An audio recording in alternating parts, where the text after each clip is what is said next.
Hey guys, welcome back to the channel. You're watching Code Ray, and today we have a very special guest with us. It's Peter. He works at Bain & Company, and it's a consulting firm. It's actually one of the best consulting firms. So I know there's a lot of people and students out there who are thinking about maybe switching their careers or thinking about what they want to do for the rest of their life. So I wanted to create this video for you guys to give you guys insight into our experiences in our respective fields and what kind of people that we think would look good for those specific fields to help provide you guys with information and help you guys make your decision on whether you should go into, say, a more technical role in software engineering or a more strategy role in consulting. Okay, so here are some of the topics that I wanted to touch upon in our video, and I will also put the time codes for these topics inside the description, so make sure to look out for that if you're looking for a specific topic. So another reason why I wanted to make this video is because when I was a student and also like after graduating, there was a lot of times when I thought about like, do I actually want to be a software engineer or what role do I want to go into? So I made a video on switching from pre-med to software engineering, but in that process, I looked between investment banking, consulting, software engineering, pre-med, and like various other fields. And because one of them was consulting, I really wanted to actually become a consultant, but I had to juggle between whether I wanted to be a software engineer or a consultant. So that's why I wanted to make this video for you guys. Without further ado, let's get started. Okay, first question. So what kind of person is right for your industry? And I'll get started. So I think for anyone who's looking into software engineering, the right type of person to go into and become a software engineer, you have to be pretty technical. You have to be able to basically problem solve a lot. So a lot of the problems that are in software engineering, you have to continuously work on. So if you're a type of person who is a pretty technical person who likes making something by themselves, or who has like the creativity to basically build projects and possibly want to make the world a better place or want to solve many issues in the technology field, then I think software engineering is for you. You have to be a person that's very like determined and also a person who doesn't like giving up in order to tackle these problems, because a lot of these problems are also very hard to tackle in the end, and sometimes you might not get it on the first try or maybe in the 100th try. So like people who are very technical and people who love to solve problems, I think are people who are well deserved for software engineering. But let's go to Peter for consulting. Yeah, I think thank you, Ray, for all the I guess like traits that a good software engineer will have. And I think consulting is definitely similar but different in different ways. I would say the number one trait you will want in a consultant is intellectual curiosity. Like what we do basically is think about we are a brain outside a business or a company, right? We look at a company and its problems from outside in, and we try to help the business owners to really solve the problem. To do that, you need to be super passionate about like business problem in general, the financials, how business talk about or think about markets, how they think about their own employees and organization, and all these kind of questions. You need to keep drilling down those questions as a job in consulting. And if you think that's something that you want to do, I think consulting is definitely for you. And I think another thing that's going to be very interesting is like, if this is a job, you definitely get to talk to a lot of different people. Like even for me as a junior consultant, part of my job also involves talking to partners, which is like very senior people at my own firm, as well as CEOs or other C-suite people on the other side of the business. So if you are not scared or even you enjoy talking about, I guess things you learned to people and transferring your knowledge to people in different contexts, in different positions, consulting would definitely be a very good podium for you as well. Next question. How hard is it to switch into a career in your specific industry? So specifically for software engineering, I definitely think it's very doable to switch into software engineering. I think for anyone of any industry, as long as you go home, and if you don't know any programming language, it's also definitely doable. Just be sure to go online, get a few certifications in a specific programming language, or learn a programming language, do a few side projects, and get as much exposures as you can to the technical space, and then basically start networking and interviewing, and I definitely think you'll be able to land a position in the software engineering industry. So I definitely don't think it's hard for those of you who are thinking about switching into a career in software engineering, and any students who maybe think they're too late to switch into software engineering or computer science. It's definitely doable, and I have done it before. Let's go to Peter. Yeah, I think for consulting, I would say the best way to break into the industry is if you are, say, a sophomore, a second year or a junior third year student thinking about going into this industry, The best way is you can do some internships in business or even other things that you can, again, as I said before, help you understand and solve complex questions in real lives. As long as you're doing that kind of stuff, I think you definitely stand a very good chance going to consulting. And for those of you with more advanced degrees, if you are, say, a PhD, MBA, or sort of master degree students, you definitely have a chance as well going to consulting, because these firms are always looking for students who have more sophisticated structure of knowledge or a very good sort of understanding of one single industry or vertical. So I think it really depends on, I guess, your background, but consulting is an industry that takes in people in bulk from different entry points, especially after the end of an academic program. So always on the lookout for consulting firms recruiting, because they tend to come to the campus in a lot of fanfare, really big, and then they have very clear recruiting timelines, just like tech. So I think as long as you're looking out for them and trying to craft your story and trying to, keep solving questions you see in life and make an impact, I think consulting firms definitely would love to, take a look at you, and hopefully you can get into those firms. Awesome, thank you. Okay, so next question is a pretty good question that I was pretty curious about when I was starting off and figuring out if I should be a consultant or a software engineer. It's what is the work-life balance at both of these companies? What is the workload of both of these industries? I think there's a wide range of opinions about software engineering, but I think relatively with the experiences that I've had, I think software engineering has a relatively light to decent course load. I have a lot of software engineering friends who are in startups versus top tech companies versus in legacy companies. And a lot of them report to around basically just regular 40-hour work weeks or work weeks. And they basically can go and do a lot of the other things that they want to outside of the work. And it's really helpful because a lot of these people, they have other hobbies and stuff. But on the caveat, I do know there's some teams and there's some various companies who do have a worse work-life balance, and they work a lot longer, whether it's for on-call or it's for specific projects to meet deadlines. So I think that turns people off a lot, but I definitely don't think work-life balance is something that you should be turned off about software engineering, because I definitely think that if you want to prioritize software engineering, you'll be able to definitely find a company and a team that will suit your needs.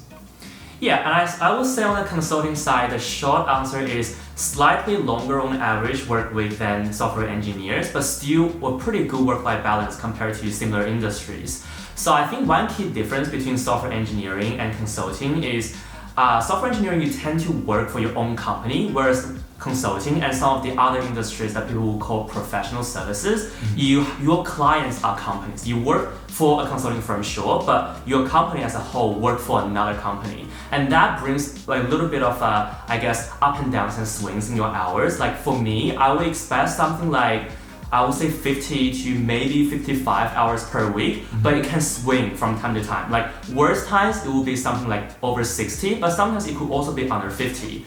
But that being said, I would say I still have quite a bit of time just chilling. Like when I get off work and when I live with Ray, I also do some of the stuff we do. We watch TV together. I also, read a lot of books I want. I also run other communities and social media groups outside of consulting. And I know for a fact that some of my colleagues, they run podcasts, they work for non-for-profits, they even work for, other interest projects, anything from being a tour guide in New York City to mapping out trees in the parks downstairs. So it's really you have a lot to do. And I would say one more thing that's different from tech, which is consulting allows you to travel a lot.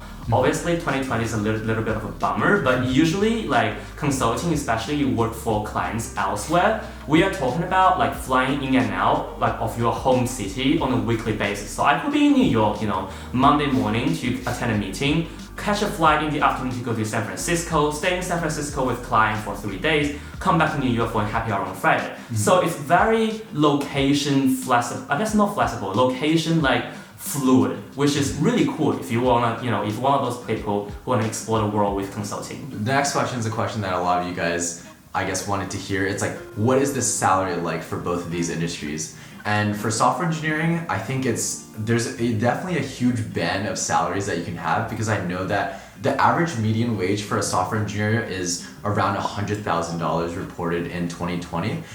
But there's a lot of companies that pay way less than that, and a lot of these salaries are based only in the United States. So essentially you have to work in the United States in order to get a very high salary in tech, which is why there's Silicon Valley and all these huge booms in tech cities coming up in the US.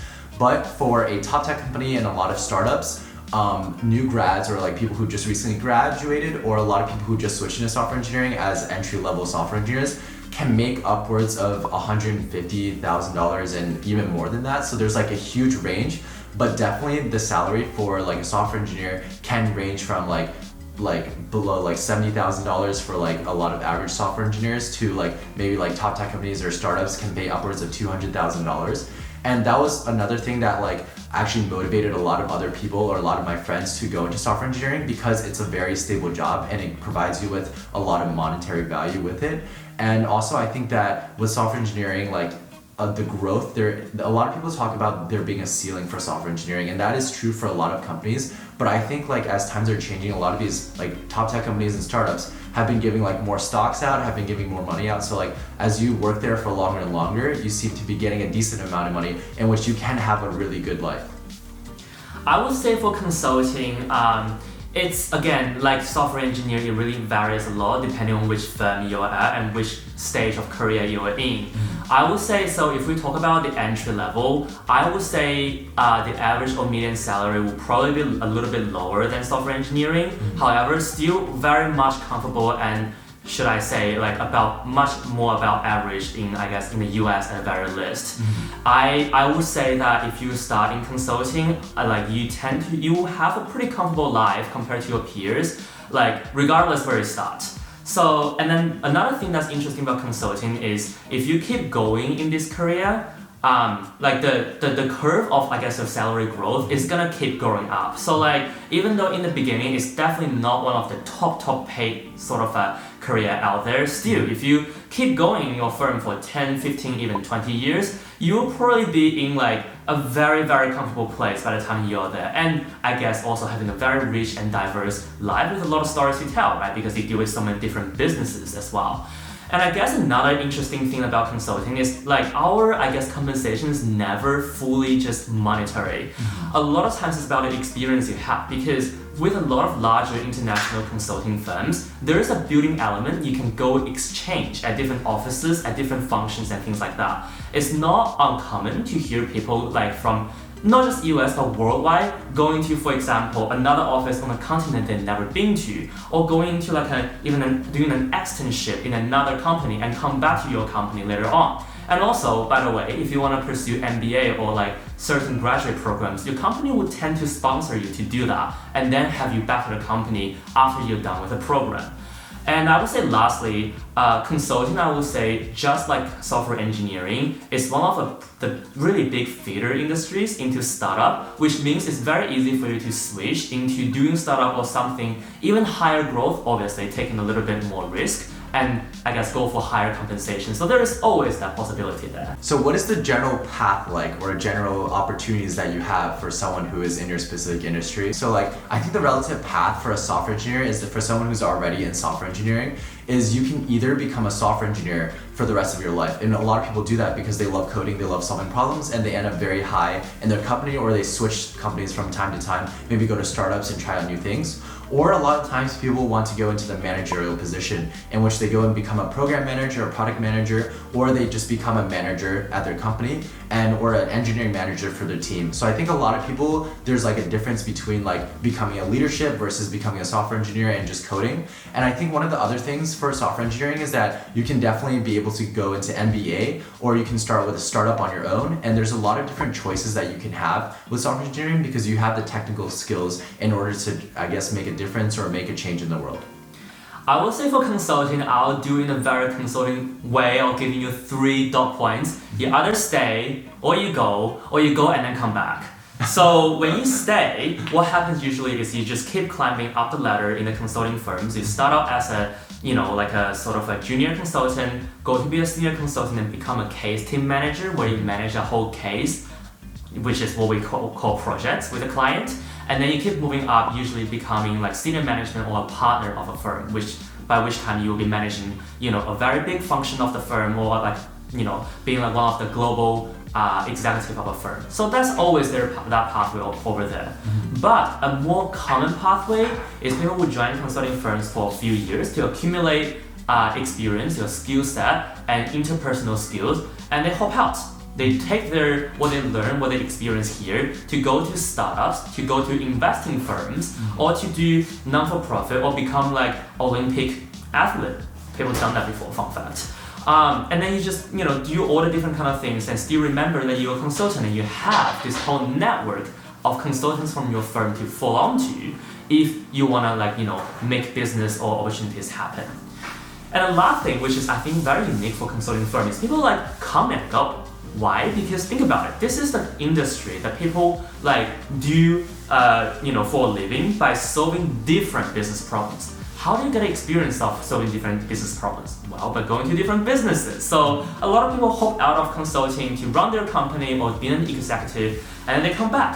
Fun fact, one of my senior managers, he started at my company and then he hopped out to start his own French dessert shop chain in New York because he's from France. And then he came back and then now he does a lot of consumer cases at a firm. So that happens a lot. So there's really a lot of flexibility in how you want to do it. Awesome. Thank you so much for being here today with us, Peter.